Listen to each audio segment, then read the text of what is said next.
तो भाई क्लास 10 वाली बचपड़ी आपका इंग्लिश का बोर्ड एग्जामिनेशन है 27 फरवरी को। उससे पहले आपके दिमाग में बहुत सारे डाउट चल रहे हैं कि भैया इंग्लिश बोर्ड एग्जामिनेशन में कौन से सेक्शन पहले अटेम्प्ट करना है, एंग्जाइटी हो रही है, अंडरलाइन करना है या नहीं करना है, कौन से पेन इस्तेमाल करने हैं, कौन से पेन इस्तेमाल नहीं करने हैं, हमें इंग्लिश में सेक्शन पहले अटेम्प्ट करेंगे तो उसमें अंडरलाइनिंग करना अलाउड है या नहीं है, पेपर को प्रेजेंट कैसे करना है, क्या क्या चीजें उसमें नहीं करनी है, सारी की सारी डाउट्स आपके दिमाग में चल रहे हैं। आज की वीडियो में कंप्लीट यही सारी बातों का डिस्कशन करने वाला हूं, साथ साथ में आपको कुछ टिप्स भी मिल रही होंगी कि भैया आपको क्या करना है क्या नहीं करना है। तो चलिए चालू करते हैं with the video and let's talk about some of the tips.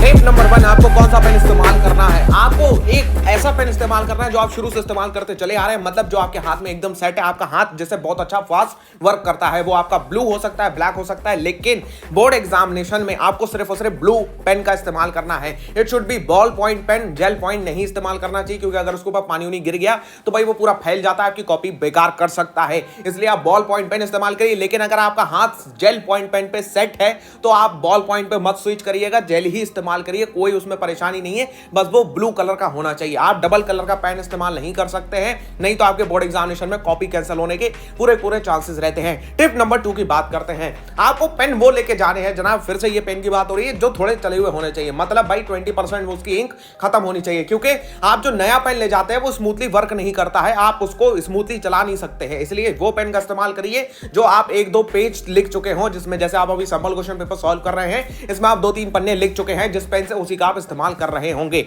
Tip number 3, mega bag. Mega bag जो एक ट्रांसपेरेंट बैग होना चाहिए। ट्रांसपेरेंट क्यों? क्योंकि सीबीएसई में वही अलाउड है।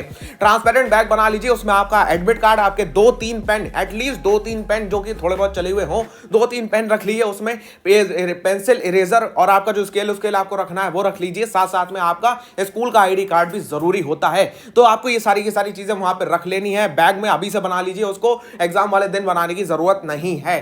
टिप नंबर 4 की बात करते हैं जनाब। जब आप पेपर में बैठे होंगे, पेपर यानी क्वेश्चन पेपर हो या आंसर शीट हो, उसमें आपको अपने शुरू में रोल नंबर के अलावा अपना नाम जहां जहां पे आपको बताया जाएगा बस वहीं पे फिल करना है। बीच में अगर आप कोशिश करते हैं कि आप अपना नाम फिल करके आए या कोई ऐसा रिलीजियस सिंबल आप बना के आते हैं, आपके बोर्ड एग्जामिनेशन में कॉपी डायरेक्ट कैंसिल मार दी जाएगी या आपको एग्जाम में पेनाल्टी का सामना भी करना पड़ सकता है। तो इसलिए प्लीज डोंट डू दैट। आपको जो होता है सिर्फ और सिर्फ आपकी अलॉटेड फील्ड्स पे अपना नाम, अपना रोल नंबर, बाकी सारी चीजें भी लिखनी है, ठीक है। इंग्लिश के अंदर जैसे हम लेटर राइटिंग की बात करते हैं, टिप नंबर 5 हमारी यही है। लेटर राइटिंग में आपको अपना नाम नहीं लिख के आना है, XYZ कुछ भी आप लिख के आ सकते हैं। अगर आप पीकेएम आर्मी है तो हैशटैग पीकेएम आर्मी भी लिख के आ सकते हैं, पीकेएम आर्मी लिख देना बस, पीकेएम लिख देना बस, ठीक है। कुछ भी ले सकते हो, ABC XYZ, अब आपको अपना नाम वहां पे नहीं लिखना होता है। तो आप जनाब बात करते हैं टिप्स की, तो बात हो गई 5 टिप्स आपको बता दी, यही टिप्स का आपको ध्यान रखना है। अब बात करते हैं कुछ क्वेश्चंस रिलेटेड कि भाई आपके दिमाग में जो क्वेश्चन चल रहे हैं उसका क्या आंसर होने वाला है, वो चीजें कैसे होती हैं।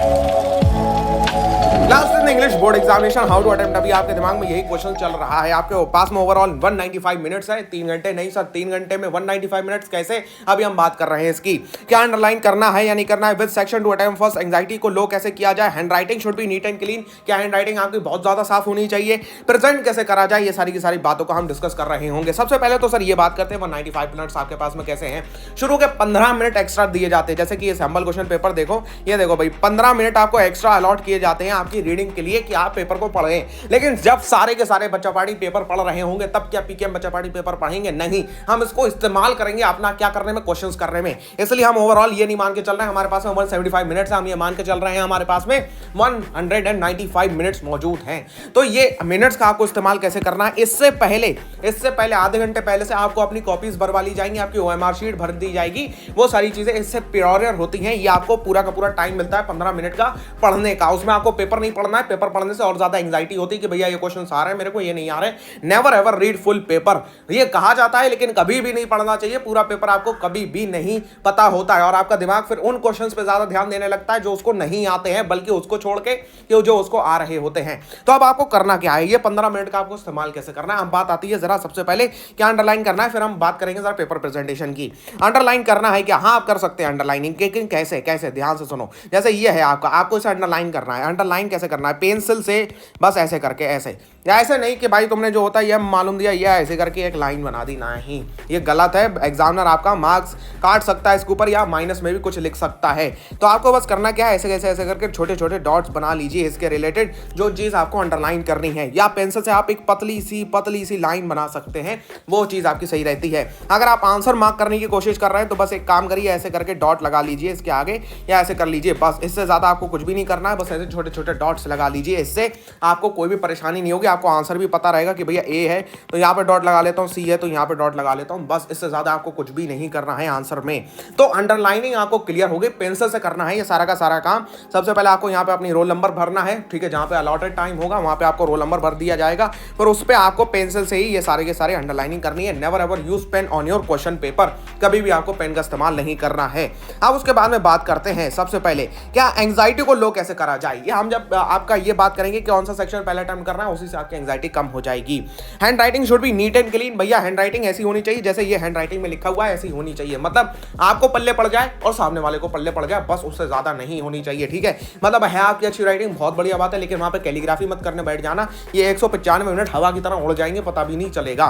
तो हैंड राइटिंग आपकी बस ऐसी होनी चाहिए कि आपको पल्ले पड़ रही है, बहुत बढ़िया बात है, एग्जामिनर को भी बस पल्ले पड़ जाए। ऐसी मतलब क्या ना भाई वो डॉक्टर की तरह ऐसे ऐसे ऐसे कि भाई सिर्फ कंपाउंडर समझ पाए, तो फिर वैसे नंबर नहीं मिलने वाले हैं, ठीक है। प्रेजेंट कैसे करना है, अब कुछ बच्चों का क्वेश्चन आता है कि भैया प्रेजेंट कैसे करना है, ये आंसर्स कैसे लिखने हैं। तो इसके लिए मैं आपको सिर्फ एक टिप देना चाहता हूं। जैसे आपका ये पेपर है, मान लो ये आपका मेन पेपर है, आप सेक्शन ए अटेम्प्ट कर रहे हो, आपने पहला क्वेश्चन अटेम्प्ट कर लिए, ये सारे क्वेश्चन आपके हो गए, अब आप ये क्वेश्चन छोड़ना चाह रहे हो, ये क्वेश्चन छोड़ना चाह रहे हो, तो आपके इसके लिए क्या जो होता है पूरे का पूरा गैप छोड़ोगे आपके कॉपी में, जो आपकी कॉपी ऐसे लैंडस्केप मोड में होगी, क्या आप इसमें गैप छोड़ोगे? नहीं, आपको गैप कभी भी नहीं छोड़ना है। आपको करना क्या है, आंसर लिखने का सही तरीका जानो भाई। आंसर लिखने का सही तरीका ये होता है, जैसे आप सेक्शन ए अटेम्प्ट कर रहे हो, ऊपर सबसे पहले आपकी ऐसे रूल होगी, ठीक है, आपको इसमें सेक्शन ए लिख देना है, हाँ लिख दिया। उसके बाद में आप जब आंसर भी कर रहे हो, जब आप आंसर भी मार्क कर रहे हो, तब भी आप ऐसे करके लिखोगे सेक्शन ए आंसर नंबर 1। अब आप इसके आगे लिख सकते हो, मान लो आपने सेक्शन ए का आंसर नंबर 2 अटेम्प्ट नहीं करा, आपने सेक्शन बी का क्वेश्चन नंबर 1 अटेम्प्ट कर लिया, तो आप यहां पे लिख सकते हो डायरेक्टली कि भैया ये सेक्शन बी का जो होता है आंसर क्वेश्चन नंबर 2 का आंसर है, ऐसे करके भी लिख सकते हो। यहां पे आंसर नंबर 1 लिखा है, या आप ऐसे लिख सकते हो section B question number 2 answer, पूरा का पूरा आपको डिटेल लिखना है, या आप इसको यहां ना लिख के आप इसको मिड ऑफ द पेज पे लिख सकते हो। जैसे आप इसका यहां पे एक लाइन ऐसे करके खींच लो, एक लाइन आप ऐसे करके खींच लो, फिर आप यहां पे लिख सकते हो भैया section B question number 2 answer. ये भी आपका अलाउड होता है बोर्ड एग्जामिनेशन में, आप इसको ऐसे कर सकते हो, ऐसे करके बंद कर दो, बस यहां पे आप अपना आंसर लिखना चालू कर दो, ठीक है। तो ऐसे करके आपको करना है, आपको ये नहीं करना है कि आप सिर्फ लिख रहे हो question number 1 answer question number 2 answer, ऐसे करके नहीं करना है जैसे आप अभी तक करते चले आ रहे हो। आपको अब पूरा का पूरा डिटेल में लिख के डालना है कि भैया आप सेक्शन बी का क्वेश्चन नंबर 2 का आंसर कर रहे हो या सेक्शन ए के क्वेश्चन नंबर 2 का आंसर कर रहे हो, आपको ये सब लिखना पड़ेगा। तो एग्जामिनर को क्लियर रहता है कि आप कौन से सेक्शन को में अटेम्प्ट कर रहे हो, आपने गैप छोड़ा है या नहीं छोड़ा है, आपने कौन से सेक्शन में स्विच कर दिया है, उसी हिसाब से आपका जो मार्कशीट होती है उसमें वो मार्क्स फिल करता चला जाता है। अब उसके बाद में मेन बात आती है which section two attempt first, सबसे बड़ा क्वेश्चन। तो उसके लिए मैं एक चीज ये ग्राफ बना के लाया हूं, ये आपका ए बी सी क्या है, ये सेक्शन ए है, सेक्शन बी है, सेक्शन सी है। सेक्शन सी सबसे बड़ा सेक्शन है, 40 नंबर का, 80 मार्क्स में से 50% यही खा जाता है। और उसके बाद में आपका ये आपका 25% के सेक्शन ए सेक्शन बी होते हैं। अब आपको करना क्या है, हमने बात करी थी 15 मिनट की, 15 मिनट की हमने बात करी, तो ये जो सेक्शन ए है इसे आपको निपटाना है 15 मिनट में। कैसे निपटाना है ये मैंने ऑलरेडी बता रखा है कि रीडिंग सेक्शन को आपको अटेम्प्ट कैसे करना है, ये भी चैनल के ऊपर अपलोडेड है वीडियो, उसमें आप जाके इसको देख सकते हो। रीडिंग सेक्शन को आपको अटेम्प्ट करना है सबसे पहले इन्हीं 15 मिनट के अंदर with the help of a secret technique. Link आपका आई बटन में आ रहा है, यहां से जाओ डायरेक्ट देखो इसको। तो उसके बाद में सेक्शन ए आपका अटेम्प्ट हो गया, आपने 15-20 मिनट में इसको कंप्लीट कर लिया।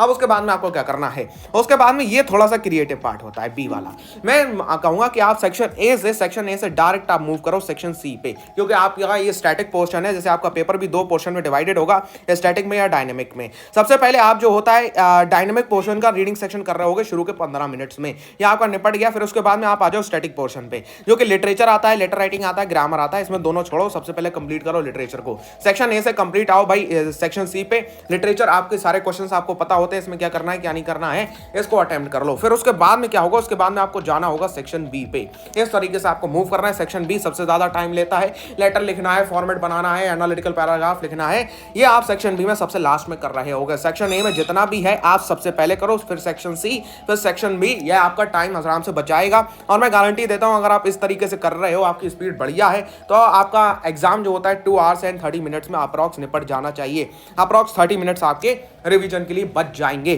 सो यार that's all for the paper presentation and आपको कैसे पेपर को अटेम्प्ट करना है। अब भी अगर कोई डाउट रह गए हैं तो मेरे को इन दी कमेंट सेक्शन बता दो, मैं वहां पे आपको रिप्लाई कर दूंगा सारे के सारे डाउट्स का। ये पैटर्न में अगर आप अटेम्प्ट करते हो सबसे इजीएस्ट वे रहता है आपका अटेम्प्ट करने का, प्रैक्टिकल होता है, आपको ज्यादा टाइम नहीं लगता है अटेम्प्ट करने में। बस हाँ आप ये रीडिंग सेक्शन करना जान दो, ये 15 मिनट में रीडिंग सेक्शन कैसे करना होता है। लेकिन अगर आप ये नहीं जाने तो ये फिर लेंदी वे बन जाएगा। अगर आपने ये 15 मिनट का इस्तेमाल नहीं करा तो फिर ये तरीका आपका लेंदी वे बन जाता है और इससे आपका पेपर नहीं हो पाएगा। तो चलिए भाई मिलते हैं आपसे नेक्स्ट वीडियो के ऊपर। आपको वीडियो अच्छी लगी तो वीडियो को एक लाइक करिए और नया आ रहा है चैनल के ऊपर तो चैनल को सब्सक्राइब भी करिए। I will meet you in the next video, till then good bye, have a nice day. और ऐसे ही पढ़ते रहिए जनाब, ऐसे ही फोड़ते रहिए।